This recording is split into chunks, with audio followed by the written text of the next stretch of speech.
Hello everyone. Today we'll be discussing exemptions of law of demand and extension and contraction of demand in this second lesson.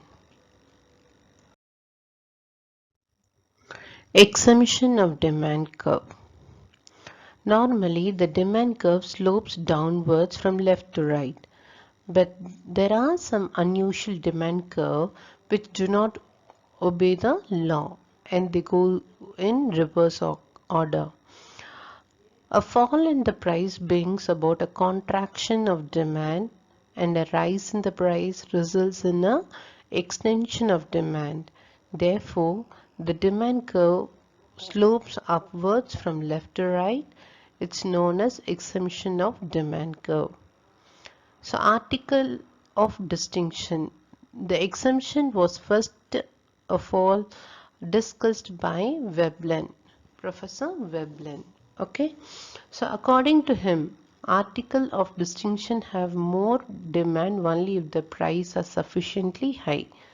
So the example given here is diamond jewelry. So have more demand. Diamond jewelry have more demand because their price are abnormally high. It is so because the distinction is bestowed in diamond jewelry by the society because of their being costly. So, because diamond jewelry is so costly, for the sake of prestigious value, people demand that commodity to have a name in the society. Uh, Another example is tax. If there is more income, more tax. Less income, less tax. So this is the reason which makes the demand curves to slope upwards. Okay.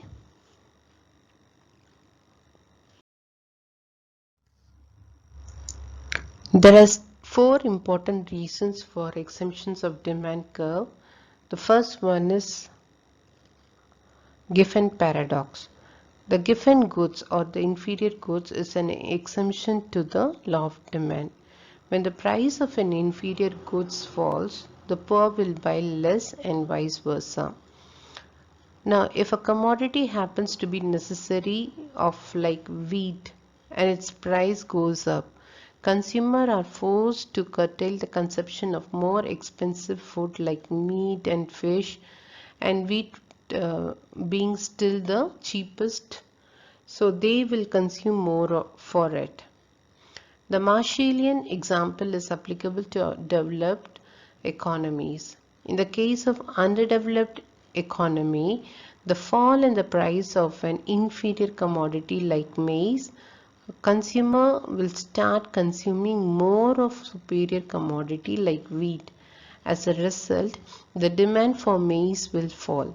So that is what Marshall called Giffen paradox, which makes the demand curve to have a positive slope.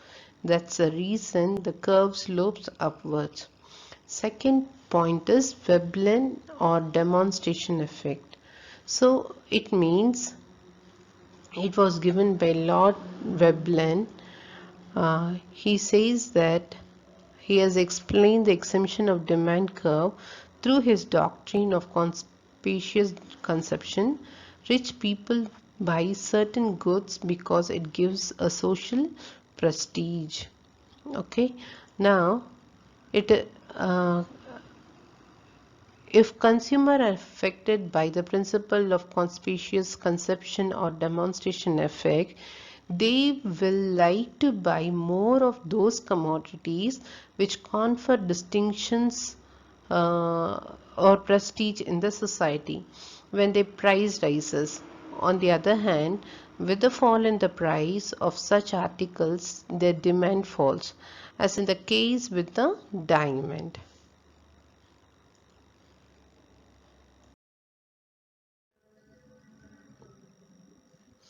Ignorance. Sometimes the quality of commodity is judged by its price. Consumers think that the product is superior if the price is high. As such, they buy more at a higher price. So, consumer buy more at a higher price under goods.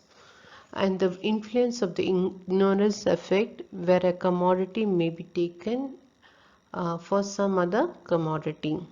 So it is because of the due to its price or label or mistaken for some other commodity. Next one is speculation.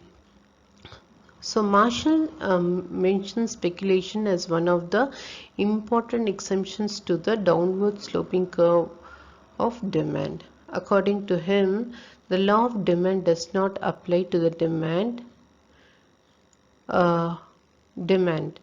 It's because if the price of the commodity is increasing, then the consumer will buy more of it because of the assumption that it will increase still further. So it happens in the stock market, etc.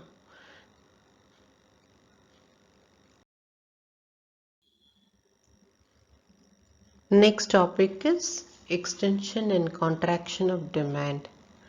Extension of demand is the increase in demand due to the fall in price and all other factors remaining constant.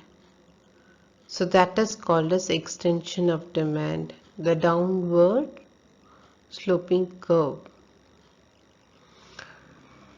Contraction of demand, that is a rise in the price results in contraction of demand. Contraction of demand is a fall in demand due to the rise in price, all other factors remaining constant. So in economics, the extension and contraction in demand are used when the quantity demanded rises or falls as a result of changes in the price, and we move along a given demand curve.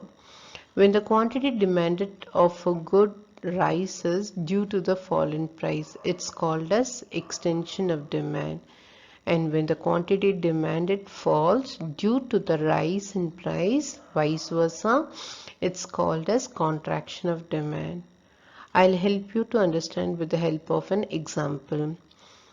For example, suppose the price of banana in the market are at any given time is rupees 12 per dozen, and the consumer buys 1 dozen of them at that price. Now, if other things such as taste of the consumer, his income, his price of the other goods remains constant, and the same price of the banana falls to rupees 8 per dozen, and the consumer now will buy 2 dozens of banana, the extension of demand is said to have occurred.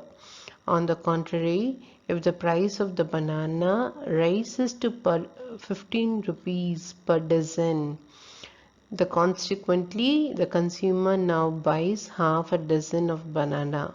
The contraction of demand is said to have been occurred.